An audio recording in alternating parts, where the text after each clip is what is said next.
Witam serdecznie w kolejnym odcinku magazynu modelarskiego NIT. Jak widzieliście na moim kanale, troszkę czasu minęło do ostatniego odcinka. Postaram się w tym roku to nadrobić, czyli w roku 2016, bo już taki rok, że tak powiem, do nas przyszedł, a ja jeszcze jestem, że tak powiem, w rozsypce. Więc mamy tutaj koniec marca 2016 roku. Wracamy do działania z naszymi modelami. W dzisiejszym odcinku troszkę sobie, że tak powiem, opowiem Wam kilka różnych rzeczy. Będą oczywiście recenzje nowych modeli na rynku, pokażę Wam nowe farby, parę drobnych akcesoriów, ale zaczniemy troszkę, przygadamy może ten odcinek, żeby było troszkę radośniej. Wiele osób na moim kanale i w ogóle poza nim gdzieś na forach i tak dalej pytają mnie, zwłaszcza tych oczywiście początkujących, pytacie mnie, jaką skalę wybrać na początek modelarstwa, czyli przygody, nie wiem, z modelarstwem pancernym. No to jest takie dosyć ciekawe pytanie, bo ciężko jest wybrać od razu, tak, jeżeli nie wie się w ogóle, na czym się stoi, prawda? Także pokażę Wam różnicę pomiędzy tymi skalami, jakie są zalety i wady może tych skal, bo to są dosyć duże różnice właściwie. Także takie główne skale, które teraz są najbardziej popularne i chyba zawsze były, no to skala 1 do 35, pancerka, oczywiście mówimy tu o pancerce, i skala 1 do 72. Oczywiście są inne skale, ktoś tam na pewno zaraz może skomentować czy powiedzieć, że a gdzie jest skala 1 do 76, czy 1 do 48, czy nie wiem, nawet 1 do 16. Oczywiście są modele pancerne w tej skali, są w skali nawet ostatnio widziałem 1 do 56, to jest też jakaś, nie wiem, bitewna, czy jakaś taka nowa skala, która wcześniej nie była tak jakoś popularyzowana w modelarstwie pancernym, no ale są różne skale no i trzeba by to, powiedzmy, wybrać. Jeżeli zaczynacie przygodę z modelarstwem, dowiedzieliście się może z poprzednich jakichś odcinków, czy tych pierwszych, o narzędziach, jak to wszystko, że tak powiem, sobie poukładać i tak dalej, jak to wszystko rozpocząć, no to powiemy teraz ważną rzecz, czyli o modelach. Czyli tak, ja tutaj na moją, że tak powiem, tapetę rzucam skalę 1 do 72 i 1 do 35. W skali 1 do 72 pokażę Wam tutaj na przykładzie modelu firmy IPG, czyli jednym z nowszych modeli węgierskiego czołgu Todi. Fajna, taka wdzięczna nazwa, kojarzy się jeszcze z latami dzieciństwa, z gumisiami na pewno, a niektórym do tej pory. Także to jest coś ciekawego. No i mamy skalę 1 do 35, tu mam model Hobbybossa. Niedługo będziemy, zresztą oba modele zobaczycie, jak pomalować. Mamy set do węgierskich czołgów z farb firmy Hataka, także przetestujemy sobie, zrobimy na pewno jakiś osobny filmik. No i wszystko Wam pokażę, ale to już niedługo, ale na razie zajmijmy się tą skalą. Także różnica jest tutaj tak z daleka, może coś widać, to są moje takie jedne z nowszejszych modeli. Także długo robiłem, znaczy krótko robiłem, ale długo czekałem, żeby go zrobić. Czyli Opel Blitz Omnibus. I zadowolony jestem z tego, że go w ogóle zrobiłem, bo ostatnio nic jakoś ciekawego spod mojej ręki nie wychodziło, a akurat z tego modelu jestem w miarę zadowolony. Także tu mamy Omnibusa w skali 1 do 35, czyli tu mamy, powiedzmy, około 20 cm. Taki pojazd, tam jest, nie wiem, 18-19. No i tu mamy na przykład SDKFZ 251, jest to akurat w wersji rozbitej, no to powiedzmy on ma, nie wiem ile on tam może mieć, 7 cm i to jest ta właśnie różnica, bo pojazdy były dosyć długością, może wymiarami i tak dalej, dosyć zbliżone. Oczywiście były to całkowicie inne typy pojazdów, no ale oba pojazdy użytkowali Niemcy podczas II wojny światowej. Czyli mamy tak widoczną różnicę, prawda? Tu mamy takiego dużego busa, tu mamy taki kawałeczek SDK. No to jest taka najważniejsza różnica, to są te właśnie wymiary ich ostateczne, czyli po złożeniu. No mamy na przykład jeszcze, zapomniałem dodać, skalę 1 do 100, czyli tu mamy takiego Panzer 2 ze Zvezdy, słuchajcie. To jest moja dłoń, to jest Panzer 2, gdzieś tam się mieści, czyli takie pół mojego palca środkowego, czyli tego wskazującego inaczej. Także widzicie, to są bardzo rozbieżne rzeczy. Oczywiście możemy mówić, bo są modele na przykład gigantycznych pojazdów i tak dalej, które powiedzmy w skali 1 do 72 będą dużo większe niż taka 3/5, prawda? Powiedzmy działo kolejowe do raz Hobby Bossa, które tam ma metr z hakiem, czyli to jest taki jakiś gigant. I w porównaniu do takiego Blitza w 3/5, no to jest w ogóle jakiś karaluch, nie? No to by tak to można ująć, ale wróćmy do skali. Czyli tak, właśnie w środku dużo różnic nie ma, natomiast są różnice w elementach, między innymi w ilości. Akurat tutaj są, można powiedzieć, bardzo zbliżone takie wartości, bo tutaj mamy dosyć dużo elementów jak na skalę 1 do 72. Mimo to model bardzo fajnie i sympatycznie się składa. Robiłem już, dużo ich robiłem, nie wiem ile, myślę, że już do 10 dobiłem tych tobi gotowych, ale to jest inna sprawa. Natomiast model, widzicie, on jest tutaj powiedzmy na 3/4 paluszka wskazującego. Detal ma bardzo dobry. Są różne modele w skali 72, są modele żywiczne, jakichś starszych firm, modele żywiczne, no to tam powiedzmy te detale nie są zbyt sympatyczne. Mamy też takie modele tak zwane bitewne, czyli proste, jak robi firma Iteleri. Takie zestawy macie 2 w 1 na przykład i tam są 2 czołgi za, nie wiem, 30 zł, macie 2 czołgi, 2 jakieś pojazdy i one są takie snapkity, czyli bez kleju można je złożyć, one są takie dosyć słabe. Natomiast mają w miarę jeszcze dobry detal, ale są na przykład modele takie, no różnych, nie będę mówił jakichś firm, takich, no innych firm, które po prostu są słabe, mimo że mają milion części, to są bardzo słabe, źle spasowane, ciężko się klei i po prostu kupując, zaczynając nawet od takich różnych firm, po prostu może się odechcieć budowania modeli w tej skali. Także warto zacząć właściwie od właśnie takich modeli lepszych, zapłacić może te parę złotych więcej, mimo że nie mówię, że trzeba zawsze płacić te parę złotych więcej, bo na przykładzie tego modelu IBG to 3 dyszki i mamy naprawdę świetny model, bo to jest model, nie wiem, można by go porównać w tym momencie do Dragona, modeli, które są po 70 zł, bo detal jest naprawdę ten sam, plastik bardzo podobny i przyjemność ze sklejania w obu przypadkach bardzo duża. Także to jest sprawa jedna. No i tak, no, czasami można sobie rzucić okiem właśnie na te snapkity, czasami się opłaca je kupić, bo są dosyć proste. Na przykład mamy też modele firmy Z-Model, jak pamiętam, tam mamy za około 70 zł, mamy 2 modele, dwa takie same modele, właściwie te same ramki, te same tam powiedzmy blaszki jakieś do nich. 2 identyczne modele, można sobie oczywiście w innych malowaniach, można sprzedać koledze, można, nie wiem, zepsuć, wyrzucić i tak dalej. Ale mniejsza z tym, no to jest taki jeden temat. Skleja się, po prostu trzeba bardziej dokładnie uważać, bo czasami te części mogą gdzieś tam spaść i tak dalej. No trudno jest niektóre części znaleźć, bo na przykład lampy w takim modelu tego Todiego, no to są 2-2,5 mm średnicy. Także taka lampa, jak nam spadnie powiedzmy z szarego plastiku na jakąś szarą posadzkę czy na jakiś dywan, no to problem może być ze znalezieniem.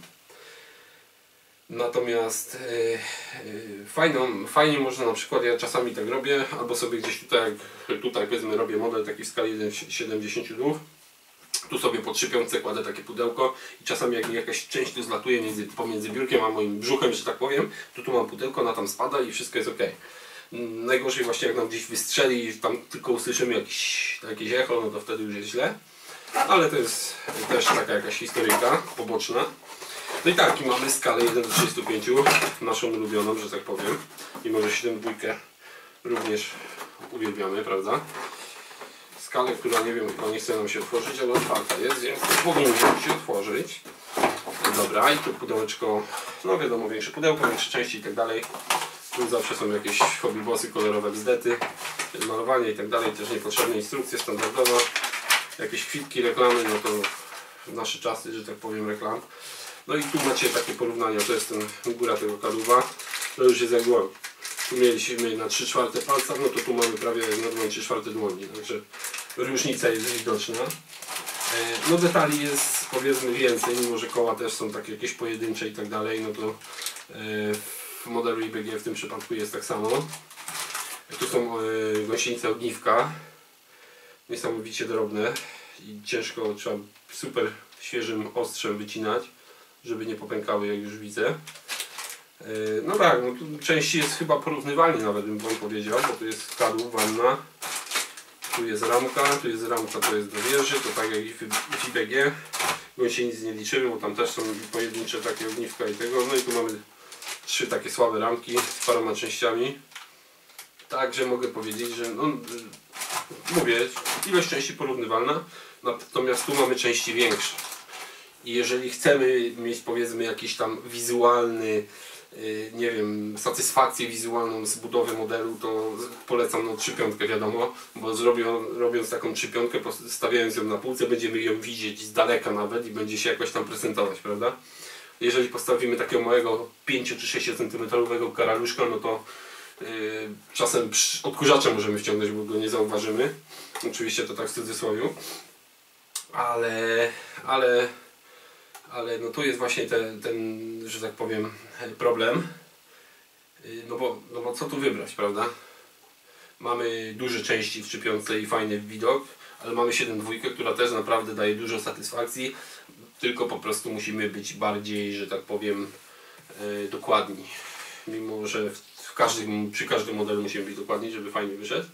Także najlepiej, myślę, taka konkluzja tego wszystkiego, to najlepiej sobie kupić 2 modele w skali 1:35 i 1:72 i robić na zmianę oba i zobaczyć, która skala najbardziej wam się podoba, wam i wtedy możecie sobie wybrać, bo to co tutaj mogę wam powiedzieć o tym, prawda, ale najlepiej będziecie się czuli, jak sobie sami zrobicie, jak zobaczycie, jakie macie możliwości i jakie macie nerwy, bo niektórzy nie potrafią zrobić 7/2, bo są nerwowi.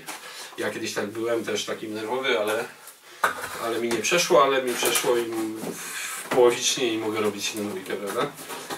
Więc to jest coś takiego. Także różnice są, jak widać, w tym przypadku może nie w detalu, bo to jest bardzo podobne, ale w wielkości i w tym, że później właśnie wizualnie na półce, tak jak wspomniałem przed chwilą, będzie ta różnica w tym odbiorze, nie? Że ktoś tam coś zobaczy i powie, o jaki wielki, piękny czołg zrobiłeś, albo o co to jest tutaj takie małe, nie wiadomo.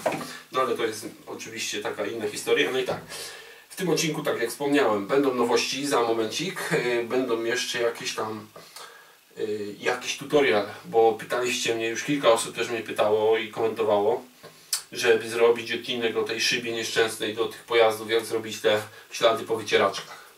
W takim wypadku właśnie pokażę wam, jak je zrobić za momencik również.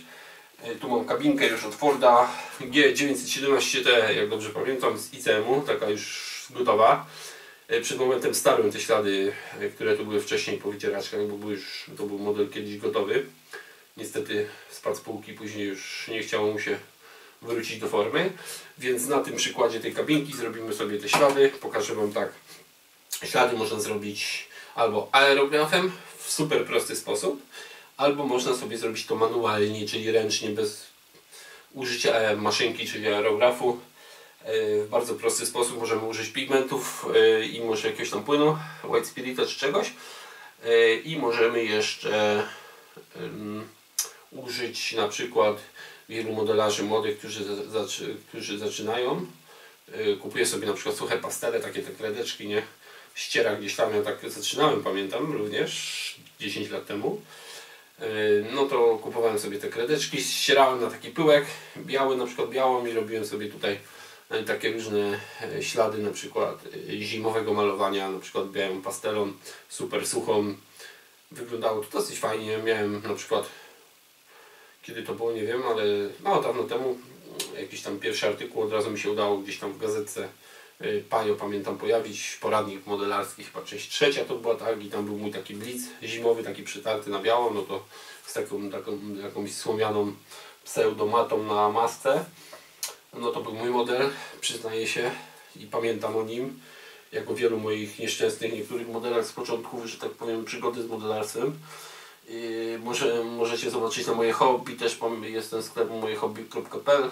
To tam jest też mój Opel Mautier, mój pierwszy model, który zrobiłem w pancerny, malowany w całości pędzelkiem, taki zielony, z paką, pamiętam, zielona z zewnątrz, piaskowa w środku. No to sobie możecie rzucić okiem na moje hobby, tam gdzieś w galerii tych modeli jest tam gdzieś na samym początku, jak się sklep Moje Hobby pojawił, bo ja tam na samym początku gdzieś stawiałem. A możecie też zobaczyć chyba na moim profilu gdzieś tam coś. No dobra, także tutaj mała taka pogadanka. Mam nadzieję, że coś tam zrozumieliście i tak dalej, bo nie wszyscy wszystko rozumieją, potrafią od razu, że tak powiem, bo wszystkiego się od razu nikt nie nauczy i nawet za 10 razem czasami człowiek się nie nauczy, bo niestety trzeba cały czas ćwiczyć. Co jeszcze mogę tutaj dodać? O, jeszcze fajna rzecz. Kupiłem sobie na festiwalu, który był niedawno w Bytomiu. Największym festiwalu modelarskim w Bytomiu, który jest w marcu każdego roku. I kolejny raz był ogromny, super festiwal, było pełno ludzi i tak dalej. Kupiłem sobie coś takiego, też zaraz pokażę. To jest gumowa taka, z takiej kurcze wulkanizacyjnej jakiejś gumy grubej, forma do skał, słuchajcie. Ja sobie już odlewałem, robiłem odlewy żywicy, zaraz wam pokażę je. Kupiłem ją w sklepie modelarskim, już nie pamiętam. RC coś tam, sklep z Jaworzna. Także na pewno może gdzieś tam w komentarzach wam napiszę, jaki to był sklep, bo niestety pamięć zawodzi mnie często.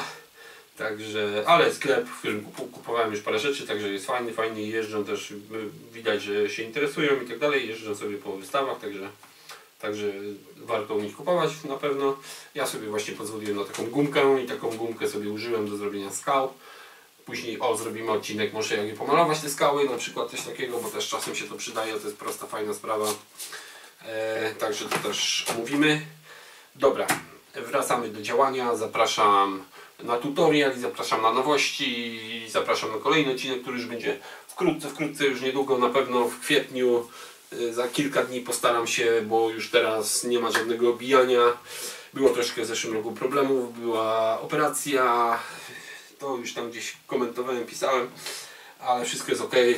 Jak widzicie, dłonie działają, najważniejsze, głowa też jest w całości, także nic nie brakuje, ani z zewnątrz, ani wewnątrz, mam nadzieję, także działamy dalej, zapraszam i do zobaczenia po raz kolejny w następnym odcinku.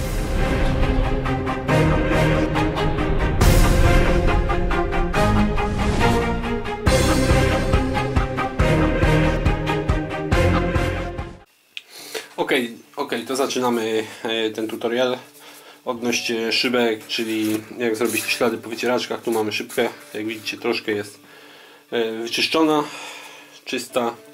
Musimy zrobić tak, żeby uzyskać efekt taki jak w jednym z moich ostatnich modeli. Już wam pokazuję. Krup w skali 1 do 48. Postaram się jakoś te szybki tu uchwycić. Coś w tym stylu, mam nadzieję, że to widać. No to właśnie taki ślad po wycieraczkach. On jest robiony tą metodą ręczną, czyli bez użycia aerografu. Od tej metody zaczniemy. Jest to dosyć prosta metoda. Nie musimy się tutaj, że tak powiem, jakoś specjalnie, nie wiem, wymyślać jakichś cudów. Także tak, bierzemy sobie naszą szybkę, to robimy w ogóle, to jest element, który robimy na sam koniec, jak już mamy model gotowy, wtedy robimy, jak już zamontujemy te szybki i tak dalej, wtedy robimy dopiero taki zabieg. Wcześniej po prostu nie ma to sensu, bo nam się to gdzieś coś dotkniemy, coś zetrzemy i tak dalej, no bez sensu. Dobra, to ja mam tutaj tak, szybka, pigment mój ulubiony Rubble Dust P234 z Miga, taki fajny, ja wiem, jasna ziemia, taki kolor, powiedzmy. No i tak, możemy robić na dwa sposoby, czyli bierzemy sobie na suchy pędzelek pigment, troszkę go tam tapujemy w środku, czyli tak naciskamy i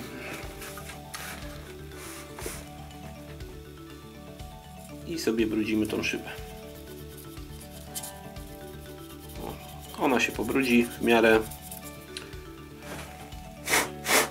Resztę pigmentu sobie tam gdzieś zdmuchniemy. Wytrzemy resztę pędzelkiem.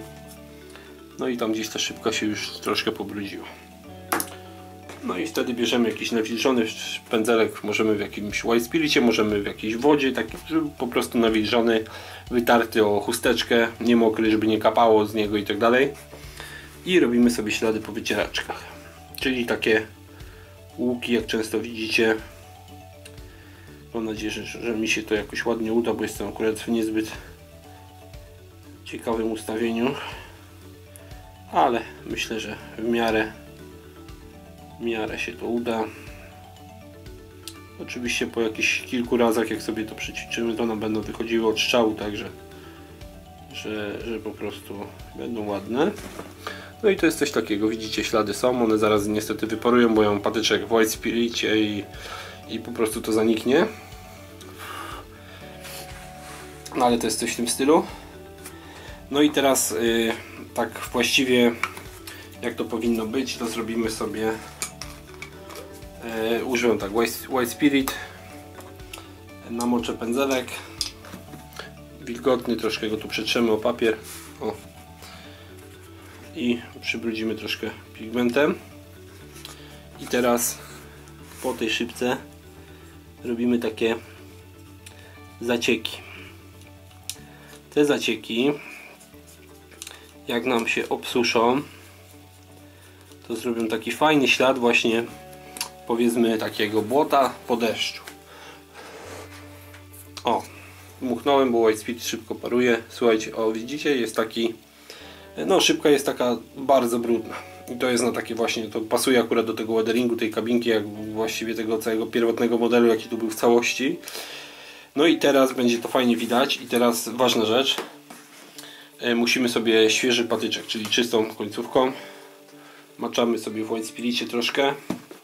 No i przecieramy gdzieś w wolnym miejscu, czy o chusteczkę, czy o coś takiego właśnie, co wsiąka. No i robimy nasze ślady. Zaczniemy może od tego. Przecieramy White Spiritem. Oczywiście w miejscu, gdzie te wycieraczki tam gdzieś powiedzmy powinny chodzić. O, robimy sobie taki. Oczywiście one się mogą różnić. Zależy od zakresu. Często tam na zdjęciach było, że po prostu te wycieraczki chodziły w cały świat. Ważne jest tutaj w tym momencie, żeby to jakoś tak w miarę skontrolować, żeby to było w miarę prosto. No, powiedzmy, że nie ma tragedii. O, poprawimy ten troszkę, bo tutaj nam się te łuki trochę pozanikały, coś takiego. O. No i mamy ślady po wycieraczkach. Prosta sprawa. Oczywiście możemy sobie to ćwiczyć. Możemy również ściągać sobie ten pigment z White Spiritem pędzelkiem. Wtedy możemy bardziej to kontrolować jakimś małym pędzelkiem. Wtedy te łuki nam ładnie wyjdą. No i to jest ten sposób. Oczywiście możecie to zrobić White Spiritem. Wtedy tutaj niestety takie smugi się robią. Najlepiej robić to wodą i właściwie to zaraz poprawimy wodą, żeby nie było, żeby był ten efekt. Także ja szybko idę po świeży patyczek.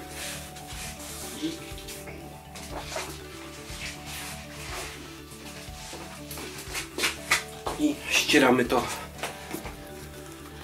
jeszcze raz, żeby to było już tak, jak być powinno. O, i wtedy ten łuk, o tak sobie możemy tutaj poprawić. Mam szybę niepotrzebnie wcześniej ścierałem właśnie White Spiritem i to po prostu mi się w plastik chyba wżarł za bardzo. No ale jest ok. Także o, to jest git. Czyli macie ślady po wycieraczkach fajne, przytarte, jak widzicie w miarę równe. Oczywiście mówię pędzelkiem z wodą i fajnie to przytrzecie. A ślady te takie, że tak powiem, te brudne i tak dalej z tymi zaciekami tak nam zostaną i to będzie dosyć realistyczne. No i to jest sposób pierwszy. Także sposób pierwszy. Za chwilę pokażę sposób numer 2, czyli przy pomocą aerografu i lakieru matowego. Ok, żeby wykonać ślady po wycieraczkach drugim sposobem, czyli przy użyciu aerografu, niezbędna będzie taśma maskująca. No i oczywiście wspomniany aerograf. Tu sobie musimy wyciąć takie ślady, które nam zrobią to półkole po wycieraczce. Ja się postaram, no akurat ostrze niezbyt świeże, ale postaram się to w miarę zrobić dobrze. O.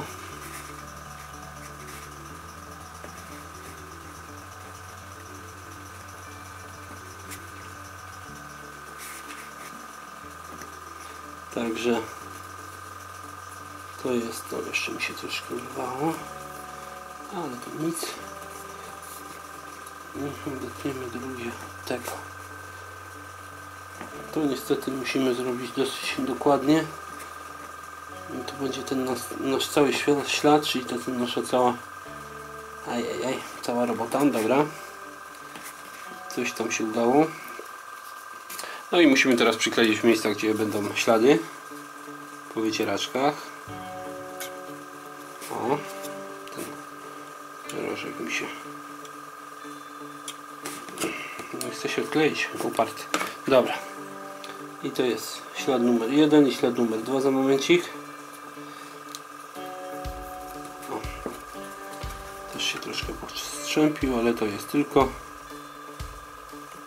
fajna pokazówka. No i tak, takie ślady mamy dwa. Oczywiście można je świeżym ostrzem ładnie wyciąć. Tu mamy super testowy lakier matowy z Hataki. O, ja go używam właśnie. No i wlewamy sobie tego lakieru matowego do aerografu. I wcisniemy na sucho, jest ok. No i mamy awarię mała. Mamy tutaj tą szybkę i trzeba ją spryskać.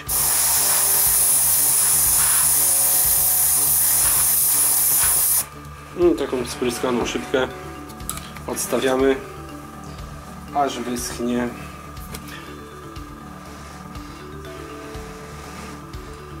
Albo używamy suszarki, która to obsuszy.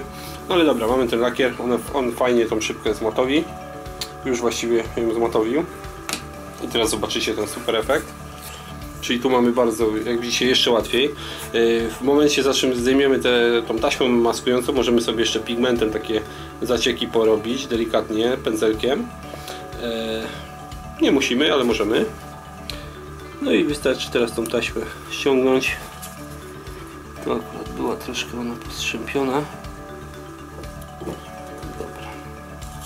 Ja to bez pensetki robię, bo się odzwyczaiłem. O. I jak widzicie, ten ślad po wycieraczkach też fajnie widać. Szybka jest taka zmatowiona, to po prostu nie ma takiego efektu, że to było nie wiadomo gdzie, tylko po prostu jest, można powiedzieć, kurz, a ślady są tutaj wiadomo po wycieraczce.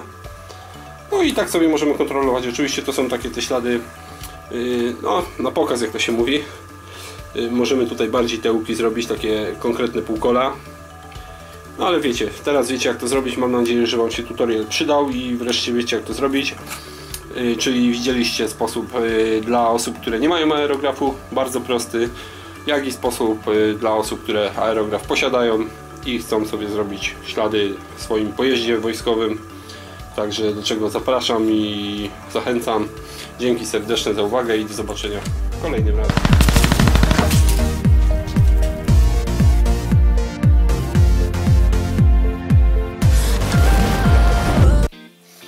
Ok,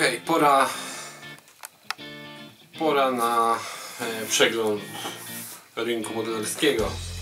Zaczniemy od modelu pokazywanego na początku magazynu, czyli Audiego w skali 1 do 72 z firmy IBG, czyli z polskiej firmy.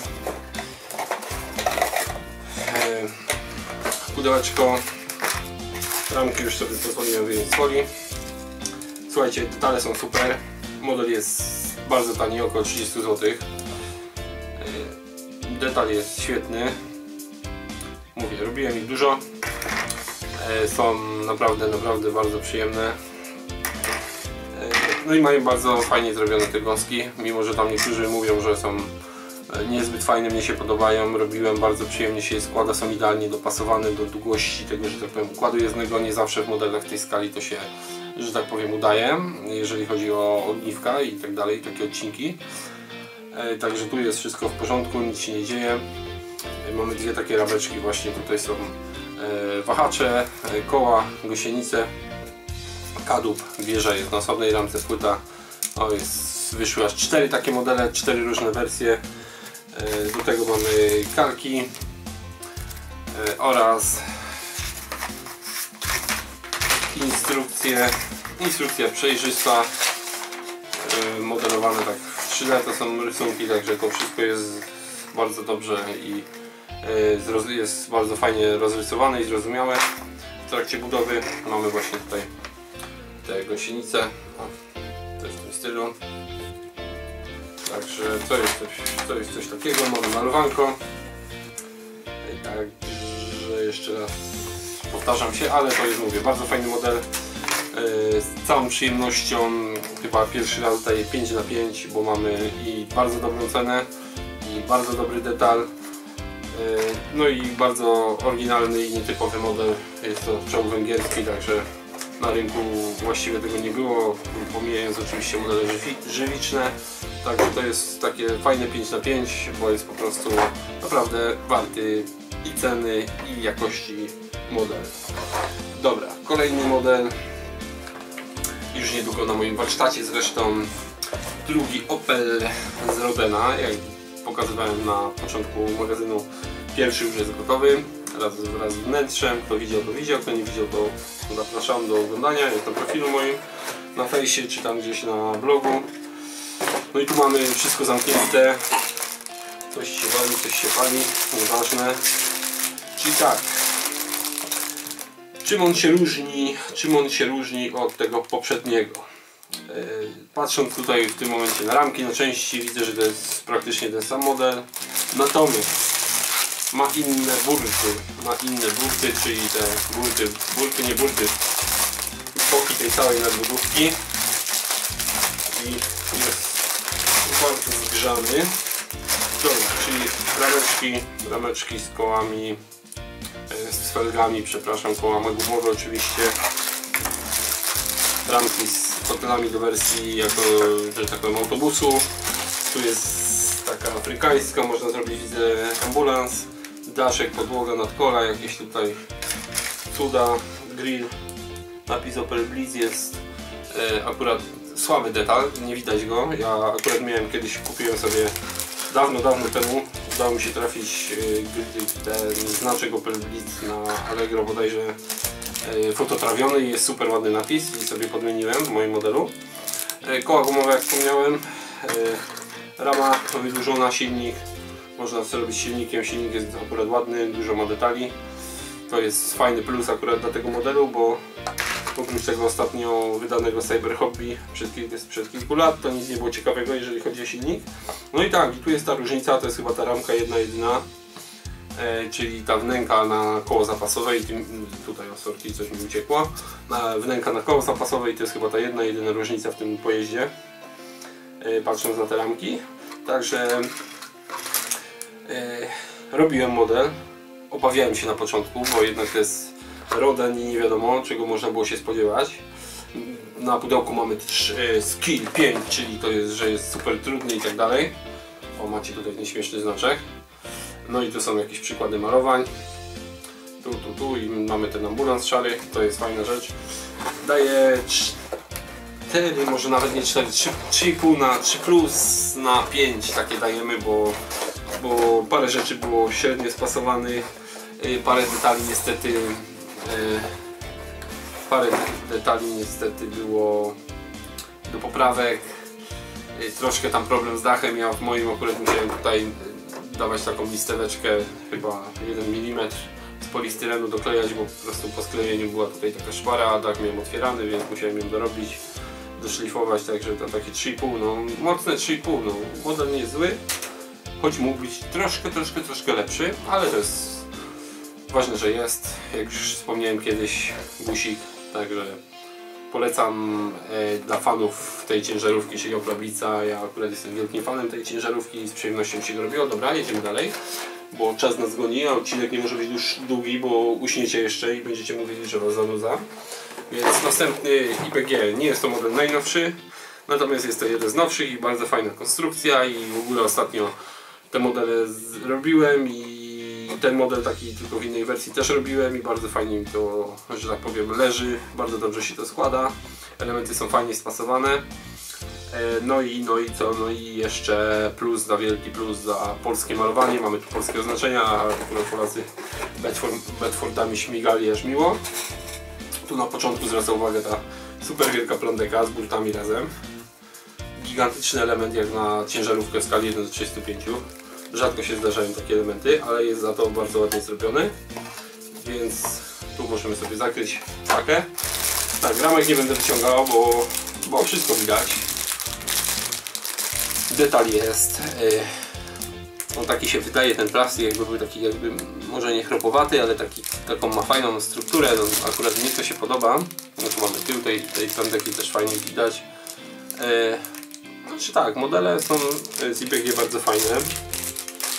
W 7.2 to do tej pory był taki mankament, że te tutaj wlewki i tak dalej, co trzymały te elementy, były takie dosyć grube, ciężko się to wycinało. Tu nawet w tym modelu już widać, że to jest wszystko poprawione, że są wlewki cieniutkie. No oczywiście tam, gdzie są grubsze, no to muszą być, no bo detal musi być i tak dalej, musi się to jakoś produkować.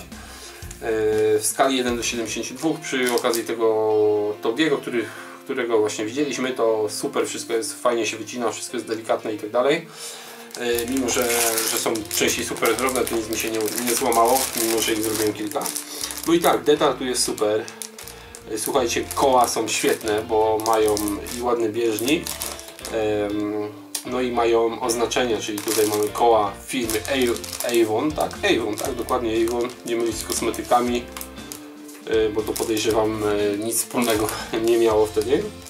No ale tak, detal jest super, modele robiłem, do tego jest masa szybek, można oszklić ładnie całą kabinkę, oznaczeń jest dużo, widzę nawet sowieckie, słuchajcie, sowieckie oznaczenia Bedforda, w sowieckich jeszcze nie widziałem, aż chyba jak będę go robił, to się pokuszę o to sowieckie, bo nie widziałem nigdy właściwie i zaraz sobie sprawdzimy, gdzie to jest.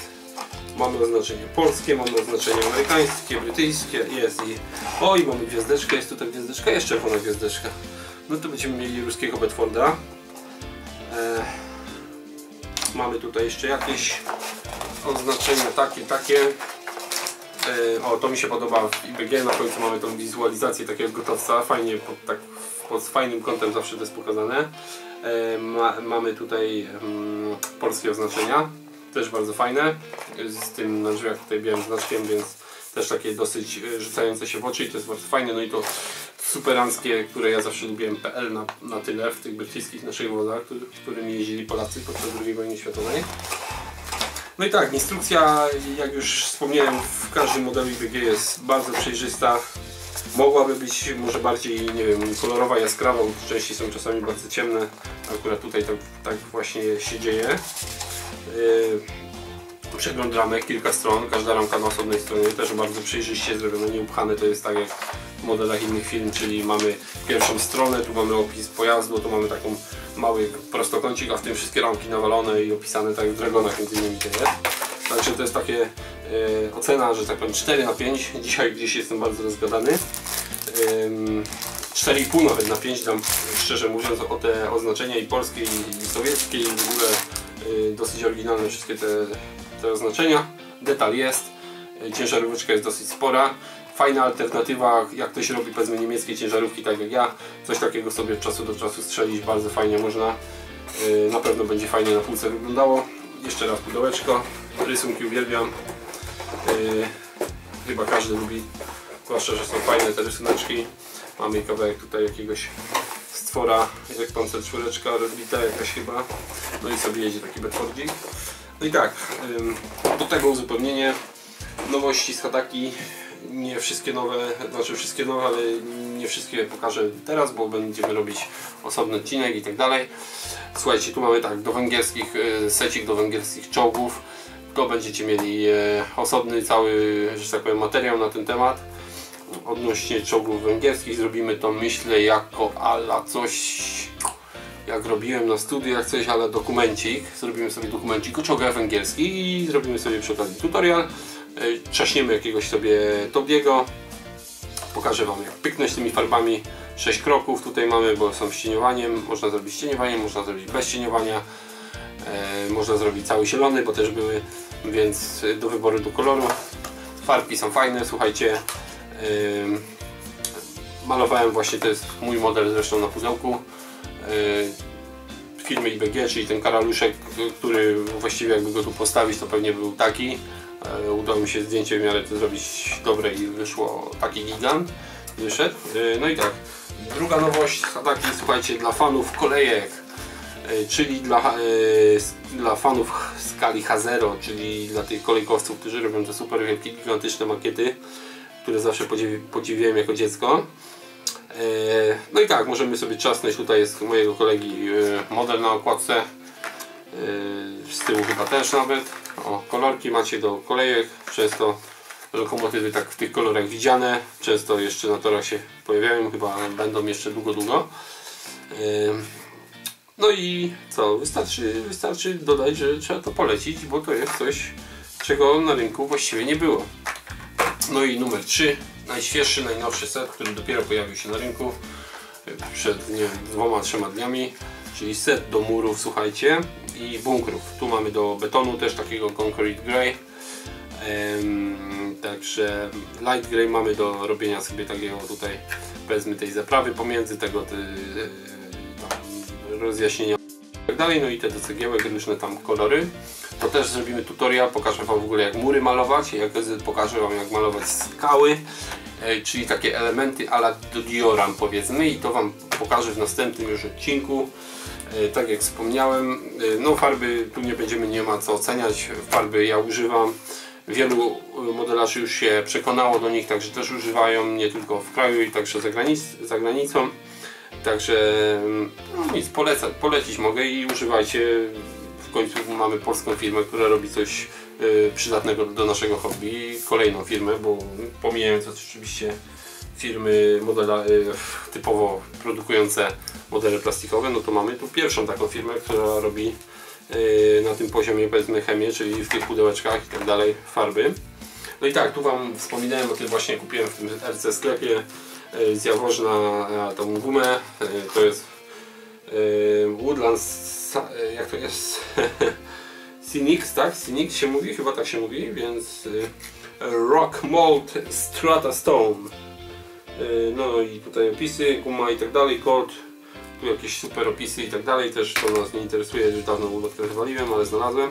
Czyli tak, to jest ta wielka forma, tu była pienięta, to z żywicy jest odlane, swoje waży, ale widzicie, detal jest super.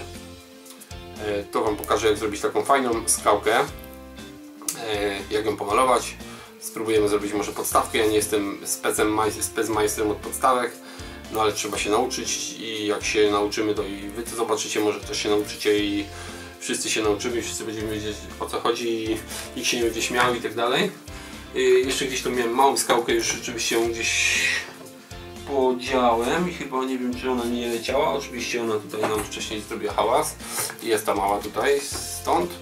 No, też jest bardzo fajna, też można ją gdzieś tam ulokować na podstawce, prawda?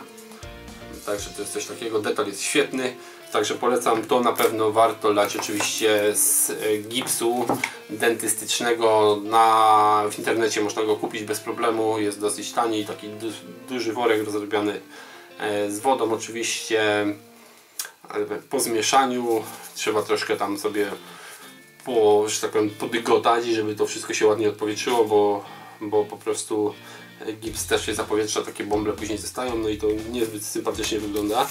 Ja sobie tutaj to odpowietrzałem oczywiście mechanicznie, natomiast żywicy, no nie jest to zbyt opłacalne, bo taki kloc, ta ilość żywicy jaka tu poszła, no to dla siebie jest przyjemnością, ale że tak powiem, zrobić koledze, no to wtedy kolega musi się rzucić sianem, żeby coś takiego otrzymać, nie? Ale to jest inna sprawa, wiadomo. gips, biały gips dentystyczny będzie twardy, będzie wytrzymały i będzie ładnie to wyglądało. Do następnego odcinka dzięki serdeczne, wracamy do akcji, tak jak już wspomniałem na początku.